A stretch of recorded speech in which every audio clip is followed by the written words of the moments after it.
guys, and welcome to Carol's Universe. Really glad that you can join me this evening. The last time that I spoke to you guys, I did a video on, it was my Law of Attraction series, but it was to do with negativity within relationships. Today I want to do a quick video on negativity within the female sex. Now I'm doing this because I saw a video the other night on YouTube with two black girls discussing why black women are so negative towards each other, why there is so much sort of competition and confrontation. Some of what they said I could very much sort of, I could kind of reference and I could kind of understand, because I've kind of seen that, the type of behaviour where you walk past a group of black females and there's a little bit of sort of, I don't know whether it's gossiping, but there's, or I don't know what it is, but there's some kind of uncomfort going on there. And it got me to thinking, well, yeah, I do agree that in some respects black females there are some issues going on within, within the black females, but I would say that this is in general a problem that kind of goes right across the board with females. So black, Asian, Chinese, white, it's the same old sort of thing. So my question is, why is there so much competition? Why are females so competitive with each other? Why don't we kind of celebrate each other and kind of respect each other rather than trying to tear each other down and be the best? And I kind of came to two conclusions. I mean, this is a wider discussion. There are a lot more things involved in why females are the way that they are. But I would say that for me, that it comes down to two things most of all, and that's just what I think, just my opinion. Number one is attractiveness. Right from when we're born, we are taught that it is good for a female to be attractive. A female will always get what she wants if she's attractive. A female's power is in the way that she looks and her body. And I think what happens is females then grow up kind of trying to make a claim to their status, in terms of the hierarchy of attractiveness and the pecking order. So I think what happens is we're taught that it's good to be attractive and that you're going to be able to get what you want if you're attractive, and if you've got a good figure or whatever it is that makes you attractive. And we're taught that being attractive means that you're successful. It means that you are gifted. And I think that what happens then is a female will then go and she will kind of transfer this onto other females, and there will be a lot of competition there in the pecking order of attractiveness. The more attractive you are, the higher up in the hierarchy you are. The less attractive you are, the lower in status you are. And I think that females are very competitive in terms of attractiveness. You see it all over. If you go somewhere, females are always eyeing up each other. If there's a very attractive lady walking along, females will automatically always stare. There might be some bitching going on, there might be a little bit of gossiping, there might be some dirty looks, and there might be admiration.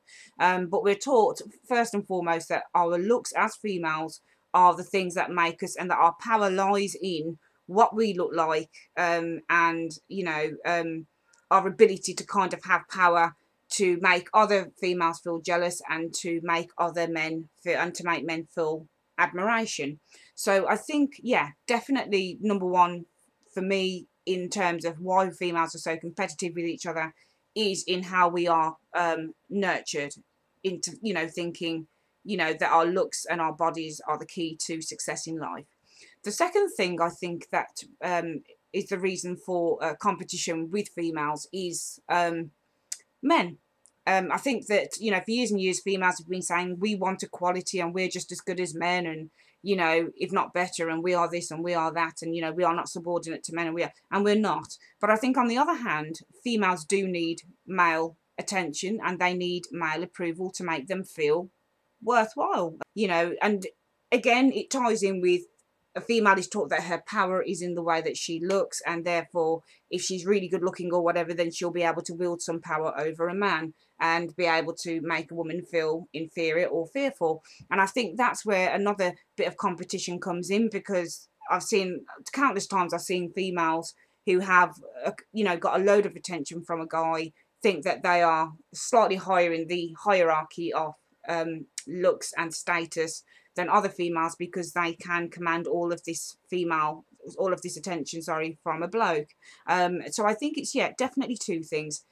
Female competition between females is based on, for a lot of females, I'm not saying everybody, not everybody thinks the same, everybody's different, but from what I've seen from a lot of females, female competition is based on how attractive you are, so how high you are in the hierarchy of looks, stroke attractiveness, and also on how much approval you can gain from a man. And I think, you know, for me, I'm not a feminist, but I just think that, you know, females have been through so much, you know, and unfortunately, you know, we have had to struggle a lot. Basically, we've been treated like second-class citizens. We're the ones that have to give birth, very painful birth. We're the ones that have the periods. We're the ones that are left as single mothers a lot of the time. And I think that with all of that, I would have expected there to be more solidarity between us. I would have expected there to be much more of a sisterhood, because we have to deal with a lot. Now, I'm not saying that there isn't sisterhood. I think there are some very, very good female role models. I've certainly had some good female role models in my life. My mother, who I loved dearly. I've got my twin sister, who I really love and who's been a really good role model for me. And I've got, you know, I've had friends that have been really, really good for, role models. But on the other hand, I've had friends who have completely based their life on what they look like. What they look like, they believe makes up all of what they are.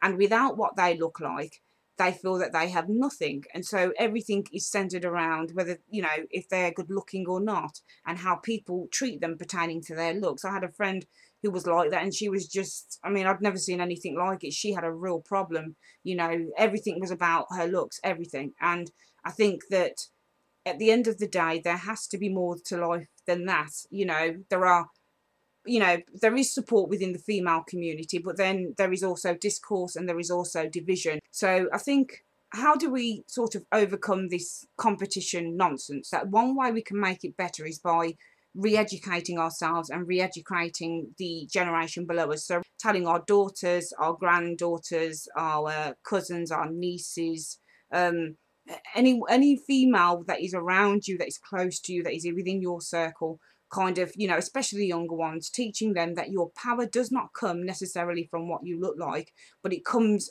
from the value that you can give to the world and from the value that you feel within. And that value has got to be not centered on the way that you look, because looks come and go. They're not everything in life. They really, really aren't. It's okay to be pretty and it's okay to look nice. That's not an issue. It's fine. Make the best of who you are. You must, because this is what life is about. Life is about feeling good about yourself and making the most of what you are. So if you want a boob job, go and get a boob job. If you want, you know, hair extensions, wear hair extensions. If you want to put makeup on, put makeup on. It's up to the individual. But what I'm saying is that when you make that the complete and utter focus of your life, then I think you got an issue there, because it's not.